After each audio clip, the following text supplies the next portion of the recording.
రీసెంట్‌గా నా దగ్గరికి ఒక యంగ్ గర్ల్ వచ్చింది. ఇయర్ పియర్సింగ్ చేసుకున్న తర్వాత కొన్ని రోజులకే మొత్తం ఆ ఏరియా అంతా స్వెల్ అయిపోయింది. రెడ్‌నెస్, సివియర్‌గా పెయిన్, టచ్ చేసినా కూడా చాలా ఎక్కువగా పెయిన్ ఉండేది.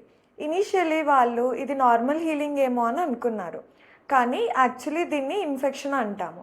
సో, డీటెయిల్డ్‌గా అడిగితే ఆ అమ్మాయి చేసిన కొన్ని మిస్టేక్స్ ఏమేమి ఉన్నాయి అని మీతో షేర్ చేసుకుంటాను. పియర్సింగ్ అయిన వెంటనే హ్యాండ్ వాష్ చేసుకోకుండా ఆ ఏరియాని టచ్ చేయడము, అండ్ డైలీ ప్రాపర్‌గా క్లీన్ చేసుకోకపోవడము, ఆర్టిఫిషియల్ ఇయర్ రింగ్స్ అనేవి యూజ్ చేయటము, అండ్ ఇయర్ రింగ్స్ షేర్ చేసుకోవటము. సో, ఇవన్నీ ఇన్ఫెక్షన్ రిస్క్‌ని పెంచుతాయి. కొంతమంది టైట్‌గా కూడా వేసుకుంటారు ఇయర్ రింగ్స్. దీనివల్ల స్వెల్లింగ్ ఇంకా ఎక్కువైపోతుంది. ఇయర్ పియర్సింగ్ తర్వాత ప్రాపర్ ఆఫ్టర్ కేర్ అనేది చాలా ఇంపార్టెంట్. మేము సజెస్ట్ చేసిన యాంటీబయాటిక్ క్రీమ్స్‌ని రెగ్యులర్‌గా అప్లై చేయాలి.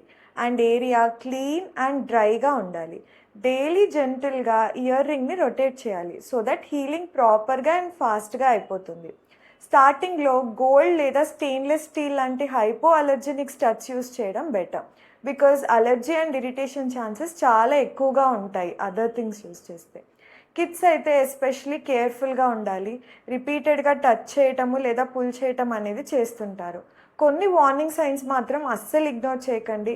సడన్‌గా పెయిన్ ఇంక్రీజ్ అవుతున్నా గానీ, స్వెల్లింగ్ లాగా వచ్చినా, లేదా చీమ్ కారినట్టుగా అనిపించినా, లేదంటే ఫీవర్ లాగా అనిపించినా, ఆర్ ఎల్స్ హార్డ్ స్కార్ లేకపోతే కీలాయిడ్ అంటాం మనం. అంటే గట్టిగా అయిపోవడం స్వెల్లింగ్. ఇలాంటివి కనిపిస్తే వెంటనే డాక్టర్‌ని కన్సల్ట్ అవ్వాలి. ప్రాపర్ టెక్నిక్‌తో ప్రాపర్ కేర్ ఫాలో అవుతే ear piercing is a complete safe and beautiful experience. I am doctor Akshita Reddy, consultant ENT at Onus Robotic Hospitals.